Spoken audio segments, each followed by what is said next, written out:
नमस्कार, आप देख रहे हैं द सीजी खबर। इतना तो आप जानते ही हैं कि दुर्ग शहर को अब एक नए एसपी मिल चुके हैं। इनका नाम है शलभ सिन्हा। आज दुर्ग शहर में उनकी पहली प्रेस कॉन्फ्रेंस थी, जहां पर उन्होंने कई मुद्दों पर बातचीत की और आगे उनकी कैसी कार्यप्रणाली रहेगी इसके आगे भी उन्होंने काफी कुछ बताया। तो आइए देखते हैं उनके पहले इस प्रेस कॉन्फ्रेंस का वीडियो। मैंने इंजीनियरिंग की है रायपुर इंस्टीट्यूट ऑफ टेक्नोलॉजी से। मैकेनिकल इंजीनियर हूँ।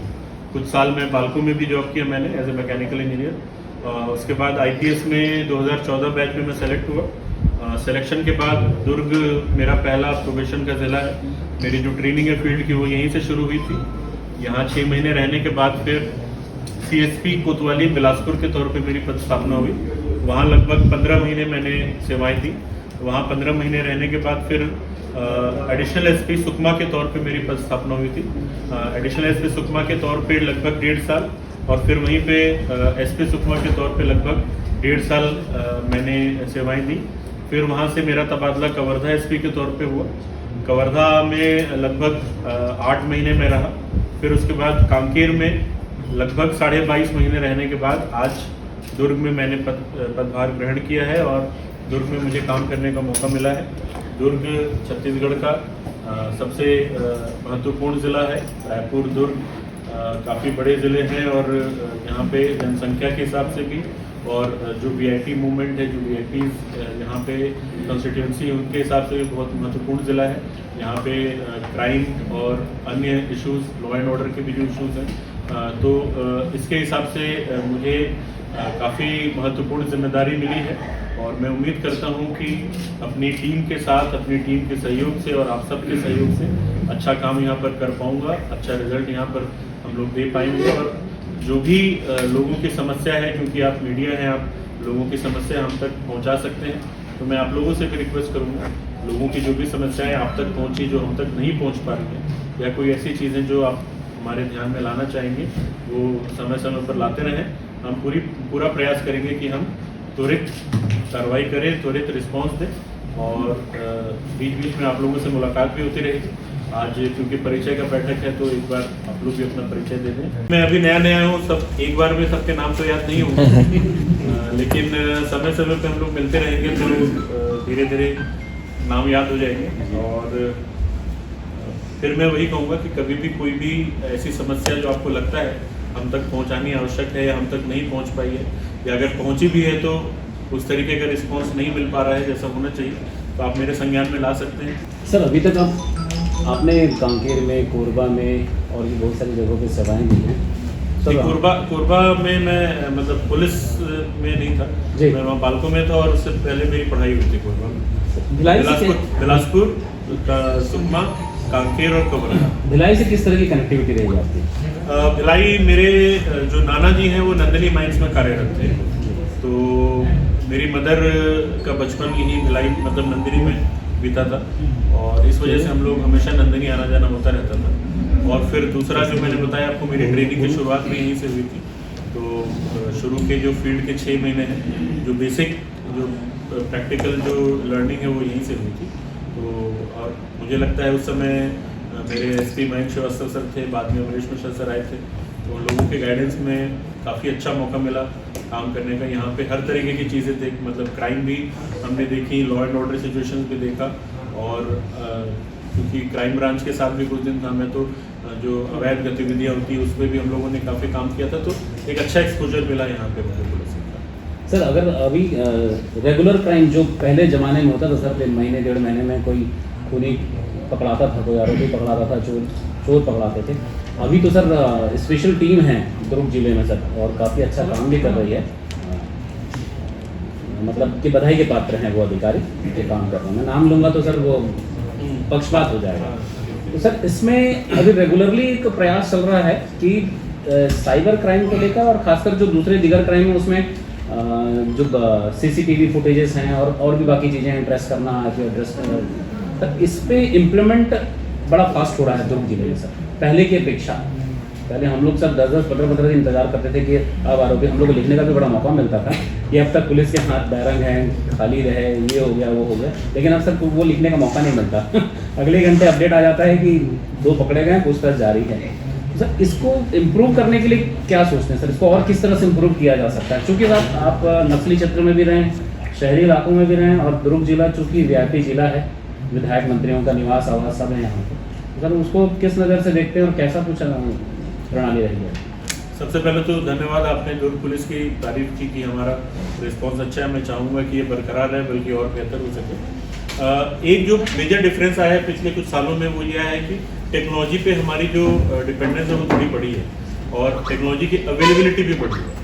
जैसे आज की डेट में मोबाइल की ही बात कर रहे हैं तो हम लोग कॉल डिटेल्स पहले सिर्फ कॉल डिटेल्स से ही हम लोग ट्रैक करते थे। तो अगर किसी ने मोबाइल बंद कर दिया है या मोबाइल का यूज़ नहीं किया है, लेकिन आज की डेट में हमारे पास काफ़ी सारी टेक्नोलॉजीज ऐसी हैं जिससे हम इंटरनेट, व्हाट्सएप, फेसबुक, इंस्टा वगैरह बहुत सारे सोर्सेज जिनके थ्रू हम लोग काम कर सकते हैं, एनालिसिस कर सकते हैं। उसके अलावा सीसीटीवी कैमरे जो हैं वो भी काफ़ी ज़्यादा इफेक्टिव हैं।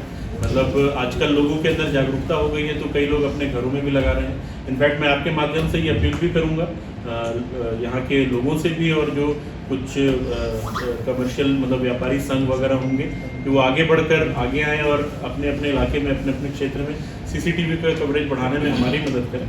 तो उस तरीके से टेक्नोलॉजी फास्ट हुई है।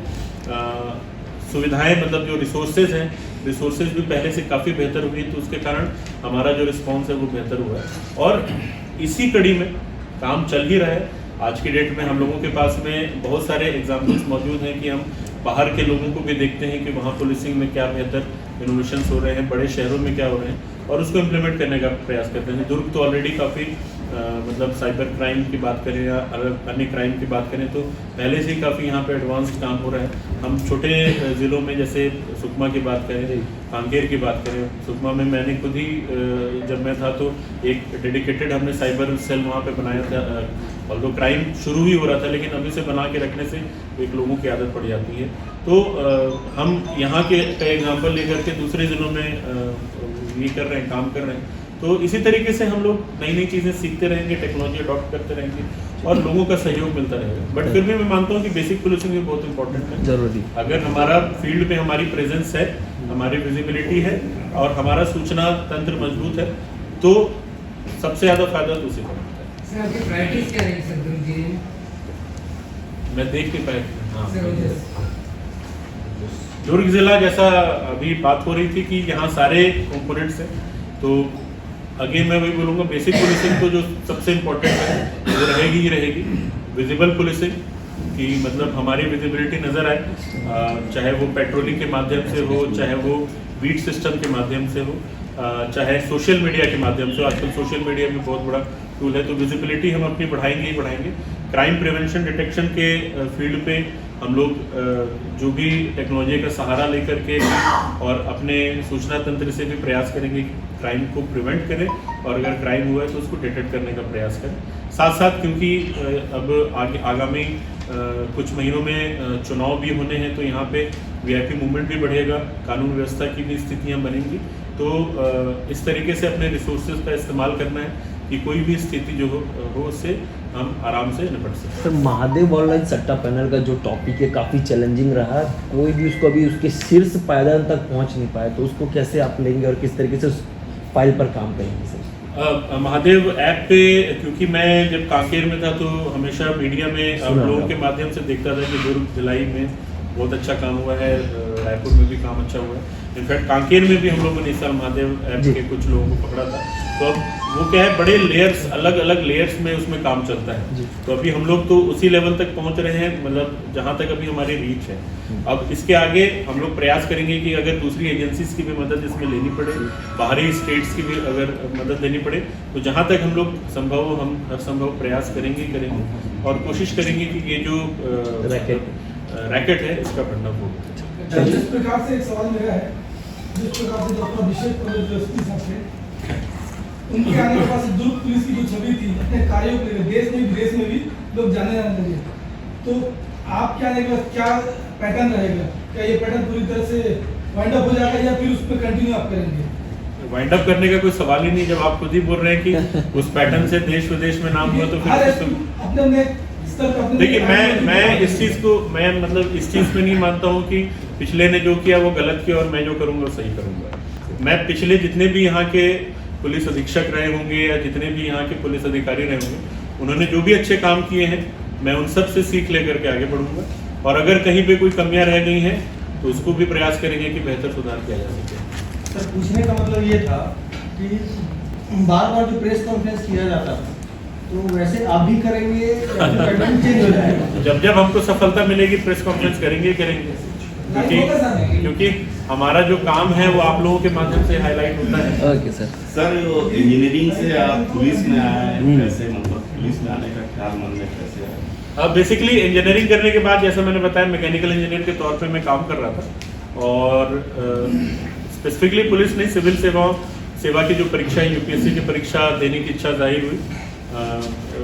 कुछ एक इंसिडेंट्स हुए बालको में जब मैं था, तो जब मैंने प्रशासनिक अधिकारियों को बड़े करीब से देखा तो मुझे बड़ा इंटरेस्टिंग भी लगा, मुझे बड़ा अच्छा लगा कि भाई ये फील्ड बड़ी मतलब बढ़िया फील्ड है, दमदार टाइप की फील्ड है, बहुत अच्छा काम किया जा सकता है। तो मन में भावना जगी कि एग्ज़ाम की तैयारी करते हैं।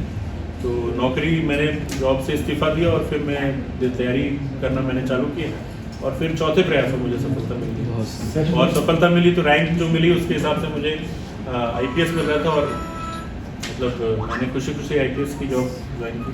छत्तीसगढ़ कैडर ही क्यों? मेरा होम कैडर है तो इसलिए पहला चॉइस तो छत्तीसगढ़ ही था। अपने होम कैडर में काम करने के बड़े सारे फायदे भी होते हैं, लाभ होता है, और आपकी छोटी छोटी चीज़ें आपके परिवार तक पहुंच जाती हैं तो अच्छा रहता है। लेकिन साथ साथ लगता नहीं सर कि मतलब छत्तीसगढ़ कैडर है तो आपको पुलिसिंग करने में आपको थोड़ा दिक्कत होगी? नहीं, कोई दिक्कत नहीं है। दूसरा, छत्तीसगढ़ का जो सबसे बड़ा यूएसपी वो नक्सल। छत्तीसगढ़ बाहर में लोग हमेशा आप बात करो तो लोग यही बोलते हैं कि अरे वहाँ तो नक्सली है, मतलब उनको तो ये लगता है कि रायपुर में भी उतरेंगे और नक्सली उनको पकड़ लेंगे। तो कहीं ना कहीं वो एक छवि भी मिटाने का प्रयास है। मैं छत्तीसगढ़ वाला होकर के अगर छत्तीसगढ़ के नक्सलियों से लोहा नहीं लूंगा तो फिर कौन बाहर से लोग, मतलब बाहर से लोग आते हैं, लेकिन मैं यही कहूँ तो मुझे तो और आगे बढ़कर करना चाहिए। तो वो एक फैक्टर भी था, और होम स्टेट होने के कारण आज तक तो मुझे कभी पुलिसिंग में कोई दिक्कत नहीं है, और आगे भी नहीं आएगी, मुझे पूरी उम्मीद है। अभी आप बस करना जाएंगे, अभी एसपी है, आगे तक जाएंगे तो डीजी वगैरह जब आएगा चांस लगा आपका, तो उस समय आपको मतलब ये नहीं लगेगा कि आप दूसरा कैडर चूज किया तो शायद आप डीजी मिल जाते? 2006 में मुझे नहीं मालूम था कि मैं 2023 में दुर्ग पुलिस अधीक्षक रहूँगा। मैं उस समय जब इंजीनियरिंग करके निकला था तो मैं अपने आप को एक मैकेनिकल इंजीनियर के तौर पर देखता, तो अगले 4 साल 5 साल में क्या होना है वही नहीं मालूम है। तो सर और ज़्यादा से ज़्यादा पुलिस कनेक्ट हो? एक तो सबसे मेन तरीका है जो आजकल मोबाइल नंबर सबके पास में, कोई कभी भी कॉल कर सकते हैं। सोशल मीडिया में भी दुर्ग पुलिस की अच्छी खासी उपस्थिति है, चाहे वो फेसबुक हो चाहे व्हाट्सएप हो। और मैं अभी, क्योंकि मैंने अभी देखा नहीं है पूरा अपना सोशल मीडिया साइबर सेल में किस तरीके से कार्रवाई चल रही है, तो जो भी नई टेक्नोलॉजी हो रही है उसका फायदा उठा करके हम लोगों से मिलेंगे। तीसरा, मैंने ये भी सभी थाना प्रभारियों से कहा है कि जो चलित थाने का कंसेप्ट होता है ग्रामीण क्षेत्रों में होता है, हम प्रयास करेंगे कि शहरों में भी अलग अलग जो लोकेशंस है वहाँ पे कुछ इस तरीके के शिविर हो जहाँ पे लोगों को जागरूकता भी अभियान भी चलाया जाए और लोगों से फीडबैक मिले। सर मैं ये कह रहा था, दुर्ग एसपी ने ड्रंक एंड ड्राइव और ट्रैफिक को लेकर बहुत अच्छा काम किया है, अपराध पे काफ़ी अच्छा काम किया। उनके जो अधीनस्थ अधिकारी या जो भी हैं वो पीछे रह जाते तो खुद सड़कों पर उतरते थे, तो क्या आपको उस रूप में देखा जा सकेगा, क्या कैसा रहेगा? बिल्कुल परिस्थिति के हिसाब से मैं एक्शन लूंगा। अगर मुझे लगेगा कि मुझे उतरने की आवश्यकता है तो मैं उतरूंगा। अगर मुझे लगेगा कि अभी जो मेरे साथी हैं वो लोग बेहतर काम कर रहे हैं तो उनको, मतलब जैसा भी परिस्थिति होगी, मतलब मैं ये नहीं कह रहा हूँ कि मैं बिल्कुल नहीं उतरूंगा, और मैं ये भी नहीं कह रहा हूँ कि मैं हर स्थिति में वहाँ पे। मिसाली का एक वीडियो वायरल हो रहा है, उसमें लिखा है दुर्ग एसपीएफ से पर लोग जाने की बात की स्थिति और वहाँ एक दूसरे को मार काट रहा है सब लोग। अभी तक तो मैंने देखा नहीं, एक बार मैं देख लेता हूँ। आम पब्लिक आपको मिल सकती है? 24 घंटे में अवेलेबल हूँ, फ़ोन पे भी और पर्सनली भी। मैं जब तक ऑफिस है तब तक ऑफिस में भी मिल सकते हैं, ऑफिस के बाहर भी अगर किसी को आवश्यकता हो मुझसे मिलने की हमेशा संपर्क कर सकते हैं। कैंप ऑफिस भी मेरा कैंप ऑफिस